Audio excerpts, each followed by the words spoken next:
আপনি জানলে অবাক হবেন যে বিশ্বের অর্ধেকেরও বেশি মানুষ এমন কিছু শহরে বাস করে যে শহরগুলো সম্পর্কে আমাদের কোনো ধারণা নেই, অথচ সেসব শহরে বাস করে মিলিয়ন মিলিয়ন মানুষ। হ্যাঁ, আজ আমরা এমন সব শহর দেখতে চলেছি যেগুলো দেখলে আপনার মনে হবে এগুলো হয়তো পৃথিবীর বাইরের কোনো শহর। তো চলুন কথা না বাড়িয়ে শুরু করা যাক। চলুন প্রথমে আমরা পাড়ি জমাই আটলান্টিক মহাসাগরের ধার ঘেঁষে লাগাচের কাছাকাছি অবস্থিত একটা মাছ ধরার গ্রামে। লাগাজ থেকে সম্পূর্ণ আলাদা এই শহরটা খুবই সরু একটা বাঁধের উপর নির্মিত। এই শহরের বাড়িঘরগুলো ময়লা আবর্জনার স্তূপের উপরে অনেক অস্বাভাবিকভাবে দাঁড়িয়ে আছে।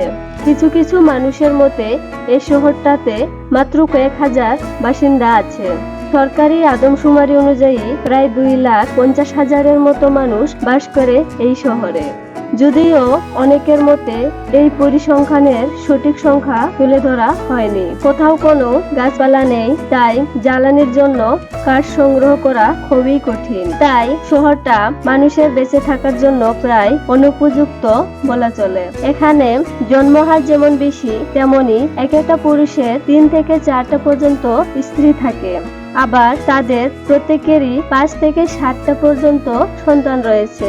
এই শহরটা প্রাকৃতিক সম্পদে সমৃদ্ধ, কিন্তু এখানকার স্থানীয় দরিদ্র জনসংখ্যা এই সম্পদের কোনো লাভের অংশই পায় না, বরং বিদেশি কোম্পানিগুলোই তাদের প্রাকৃতিক সম্পদ বিক্রি করে অনেক মুনাফা লাভ করে থাকে। তবে এই প্রাকৃতিক সম্পদের জন্য এটাকে নাইজেরিয়ার গ্যাসের রাজধানী বলেও ডাকা হয়। আনুষ্ঠানিকভাবে এই শহরটার নাম মাকোকো। শহরটাতে মাথাপিছু আয় খুবই কম, শিক্ষার হার নেই বললেই চলে। বস্তির মতো খোপরি জায়গায় গাদাগাদি করে অনেক বেশি মানুষ বসবাস করে। সেই সাথে অস্বাস্থ্যকর পরিবেশ, সবকিছু মিলিয়ে এ যেন এক ঋতুপুরী। এখানকার বেশিরভাগ মানুষের মৃত্যু হয় HIV, ম্যালেরিয়া, হেপাটাইটিস, মেনিনজাইটিস কিংবা টাইফয়েড জ্বরে আক্রান্ত হয়ে। আর সবচাইতে ভয়ানক বিষয়, অসুস্থদের চিকিৎসার জন্য খুব বেশি সুবিধাজনক কোনো ব্যবস্থা নেই। শুরুর দিকে মোট জনসংখ্যার মাত্র 5% মানুষদেরকে নিয়ে এটি একটা ছোট মাছ ধরার গ্রাম ছিল। সমুদ্র আর উপকূলের পানিতে প্রবল দূষণের কারণে সেই মাছ ধরার জন্য উপযুক্ত পরিবেশও আর এখন নেই। এখানকার ঘন পানি থেকে দুর্গন্ধ বের হয় এবং স্তূপের চারপাশে বজ্রপানির স্তর জমে গিয়েছে। পরিসংখ্যান অনুযায়ী এখানে অবৈধ শত শত হাউসবোট রয়েছে। প্রত্যেকটা হাউসবোটে 6 থেকে 10 জন পর্যন্ত মানুষ বসবাস করে, যাদের বেশিরভাগই অভিবাসী শ্রমিক যারা পশ্চিম আফ্রিকা থেকে এখানে এসেছে।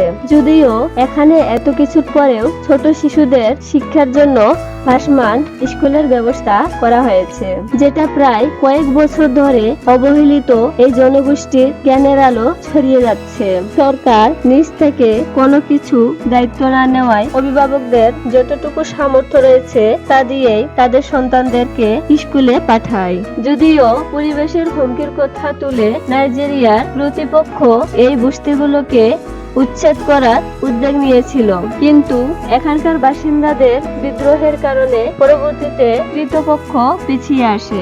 আমাদের লিস্টের পরবর্তী অস্বাভাবিক শহরের নাম আমাদিয়া। প্রথমবার দেখে যে কেউ মনে করবে এটা ফটোশপে এডিট করা কোনো ছবি।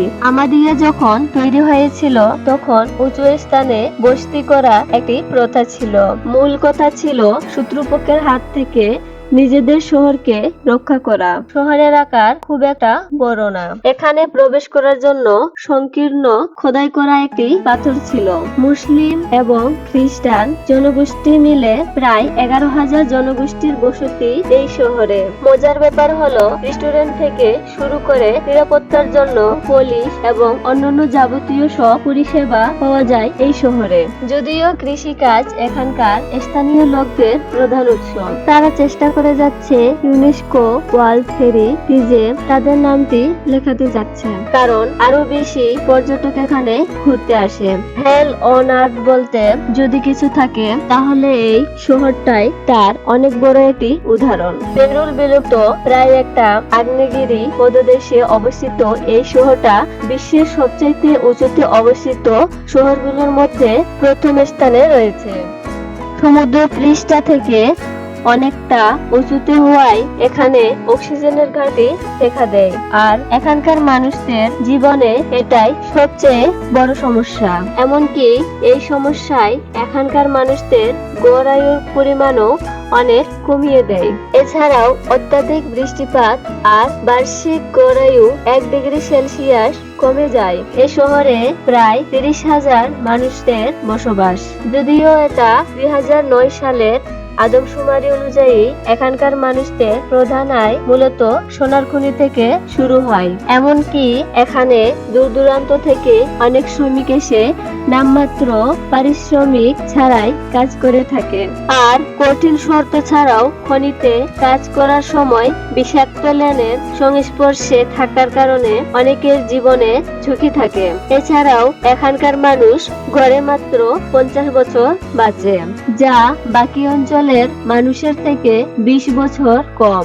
একবার কল্পনা করে দেখুন এখানকার মানুষের জীবনযাত্রা কতটা ভয়াবহ।